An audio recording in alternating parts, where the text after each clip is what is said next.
বিএনপির ভারপ্রাপ্ত চেয়ারম্যান জনাব তারেক রহমানের নির্দেশে ঢাকা মহানগর উত্তর মৎস্যজীবী দলের আহ্বায়ক আমির হোসেন এবং সদস্য সচিব বাকি বিল্লার নেতৃত্বে ঘূর্ণিঝড়ে কবলিত বসতবাড়ি ক্ষতিগ্রস্ত হওয়া আব্দুর রশিদকে আর্থিক সহযোগিতা প্রদান করেন ঢাকা মহানগর উত্তর মৎস্যজীবী দল। বাংলাদেশ জাতীয়তাবাদী মৎস্যজীবী দল ঢাকা মহানগর উত্তরের আওতাধীন ভাসানটেক থানার সম্মানিত যুগ্ম আহ্বায়ক মোহাম্মদ আব্দুর রশিদ, গ্রাম সুরঙ্গের বাজার, থানা তারাগঞ্জ, জেলা রংপুর, আমাদেরই একজন একনিষ্ঠ কর্মী। কিছুদিন আগে ঘূর্ণিঝড়ে তার বসতভিটা সম্পূর্ণ ক্ষতিগ্রস্ত হয়ে যায়। আমাদের বিএনপির ভারপ্রাপ্ত চেয়ারম্যান জনাব তারেক রহমানের নির্দেশে বাংলাদেশ জাতীয়তাবাদী মৎস্যজীবী দল ঢাকা মহানগরের উদ্যোগে আজকে তাকে আমরা বসতভিটা নির্মাণের জন্য কিছু আর্থিক সহযোগিতা করছি। জাতীয়তাবাদী মৎস্যজীবী দল ঢাকা মহানগর উত্তর সবসময় নির্যাতিত নিপীড়িত কর্মীদের পাশে ছিল।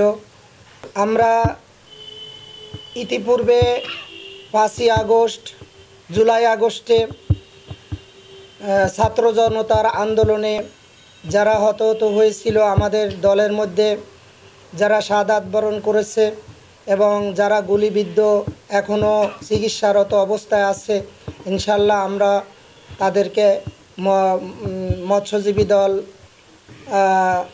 কেন্দ্রীয় কমিটির সাবেক সদস্য সচিব আব্দুর রহিম ভাইয়ের নেতৃত্বে আমরা মৎস্যজীবী দল ঢাকা মহানগর উত্তর তাদের পাশে দাঁড়িয়েছি, তাদেরকে আর্থিক সহায়তা দিয়েছি এবং ইনশাল্লাহ আগামীতেও দলের যে কোনো কর্মকাণ্ডে ক্ষতিগ্রস্ত যারা রয়েছে তাদের পাশে সহযোগিতা করব। ইনশাল্লাহ আগামীতেও এই সহযোগিতার হাত অব্যাহত থাকবে।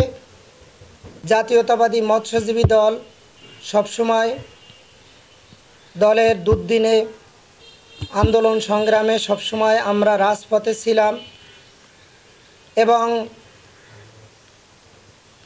আপনারা সবাই জানেন যে আমাদের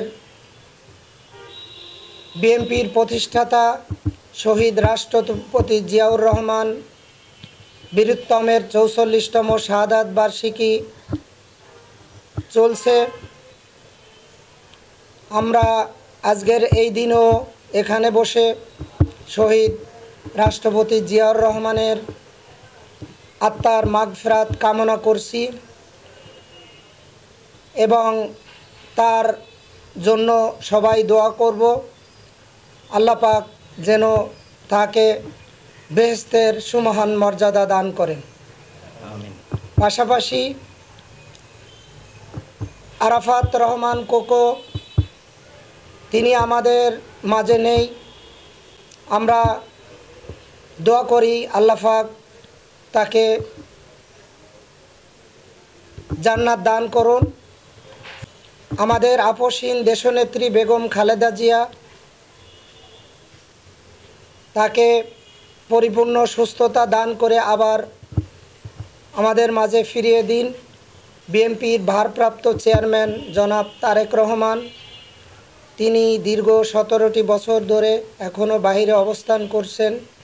মহান আল্লাহ পাকের কাছে প্রার্থনা করি যেন তিনি দ্রুত আমাদের মাঝে ফিরে আসেন।